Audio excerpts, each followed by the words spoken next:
BMW on the farm. This is a first. Look, let's be honest, I'm very selective of the bikes I ride, and over the course of this two-part series I'm going to give you a pretty good explanation for that. But just to put all this into context, in 2012 I first started my full adventure bike program when I got the gig to film the BMW safaris. They supplied me with a Rhino, a GS 1200. I was there for the job. Definitely wasn't my scene as a dirt bike racer, but got to know and ride the big 1200s, the big units, right? The Rhinos. Over the course of that 5-year span that I filmed the safaris, they eventually relegated me to their 850s, and I was not a fan of that bike for obvious reasons. Just nearly as heavy as the 1200. The fuel tank was behind you, underpowered for what it was, and it was just like, it was just a junk of a thing to me. I wasn't into it, and my job as the event videographer eventually ran its course, and that was kind of it for me and BMW for a while.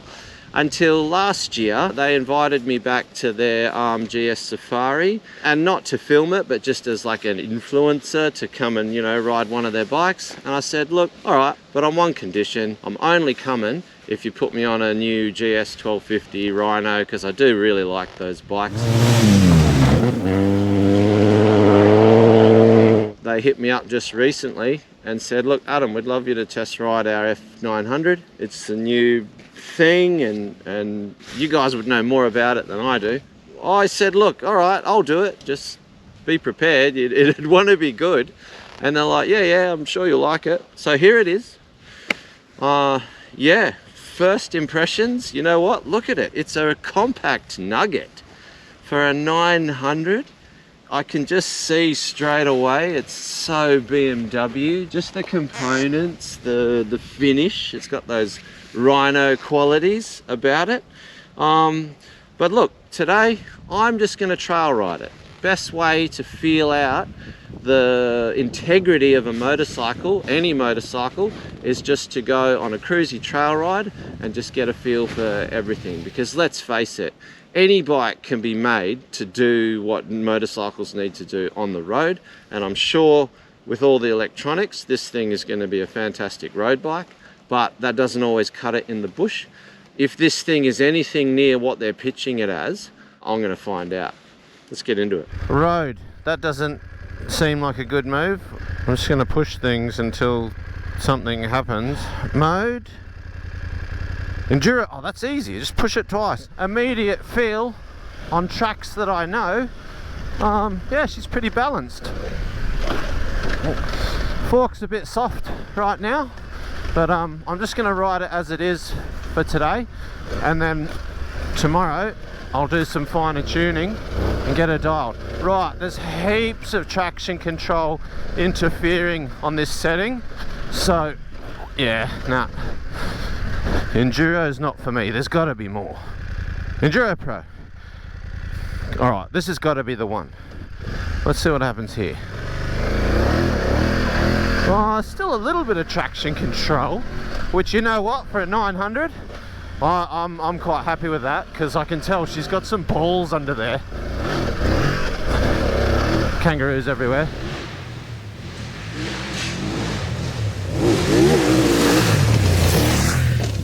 I'm getting a feel for this bike. What I do like about it, I'm instantly on the peg, stand up, pretty comfortable with the ride position. They've got that right, and I just love that all the fuel, like this has got, yeah, she's got at least 3/4 of a tank. That's a good range to test it at. Oh, yeah, fork's still a bit soft for me, but I'll tune some things tomorrow. We'll just ride it as is. Come on, let's conquer this hill.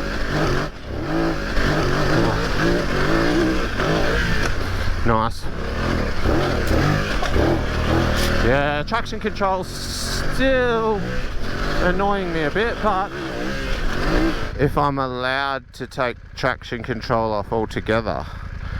Settings, I want to go in there. How do I go in? Come on, let me in. What do I do? What do I do? Do I push that? No. This is frustrating. I know you're all watching going, push this. What's that? Yes! It's even easier. I didn't have to muck around with settings. It's that button there. Thank you. Yes. Okay. Oh, now I can control the drift.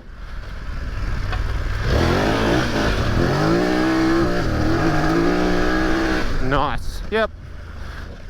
I just don't like the engine interfering with my program when I ride.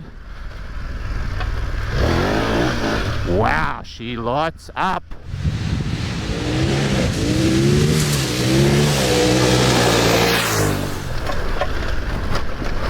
Very stable.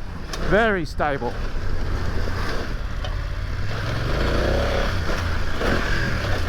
Yeah, I'm liking it. I think what I'm liking compared to the old one, which I rode forever ago, and I just didn't like it.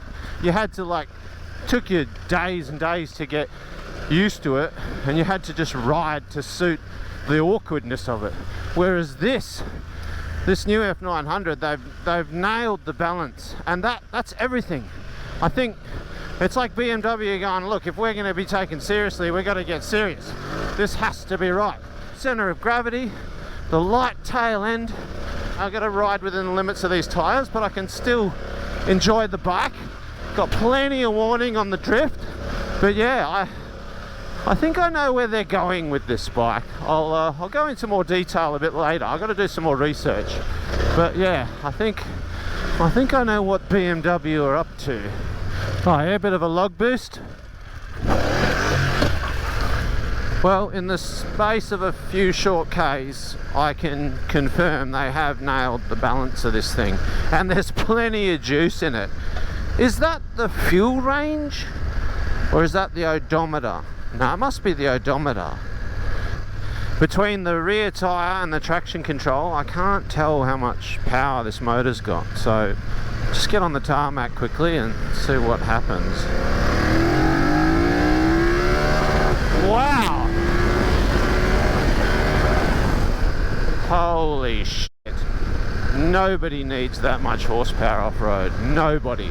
This is cool. You can switch the traction control off and on while you're riding. That's a thumbs up right there. I want to get into some enduro stuff. What do you reckon? Bit of single track.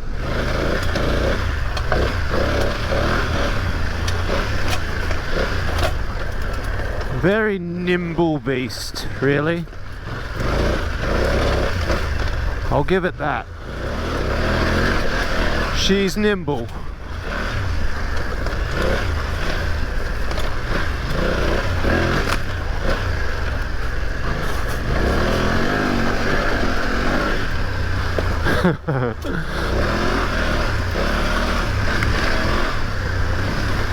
She's like a caged animal in here with all this horsepower.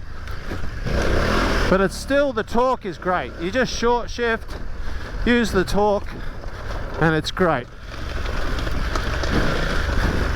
Yeah, interesting. Definitely had that GS kind of feel when I first sat on it today. That's sort of gone now. I just feel like I'm trail riding an enduro bike. Out the way, Kangas, out the way.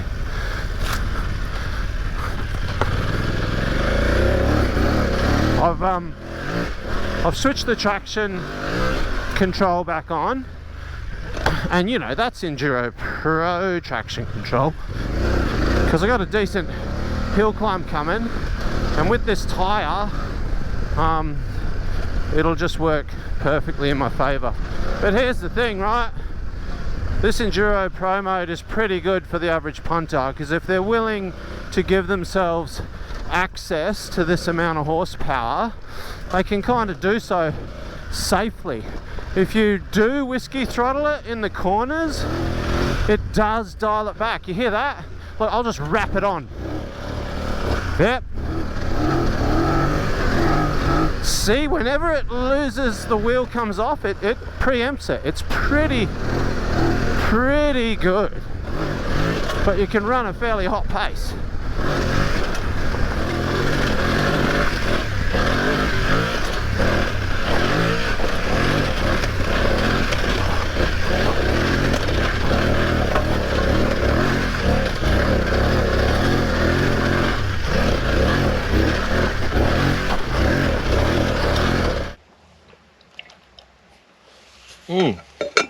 Yep, what a beast.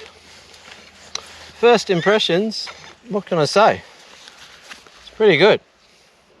Better than I expected, to be honest. 900cc. It's a big engine. Doesn't feel that big.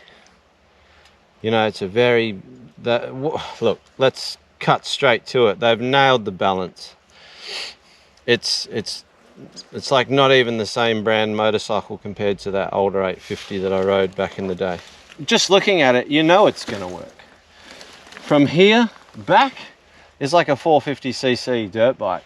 From there forward is like a 900cc adventure bike. The engineers at BMW, I think they took it seriously. They took two-wheel balance very seriously, and they got it right. That was easy. It was like, that's why I took it on a trail ride, because it will bring out the flaws of the handling very quickly, and not just suspension action, but the chassis dynamic, front to rear balance. All of these things are so important, especially when you're looking for a platform to build up a bike that you can travel on.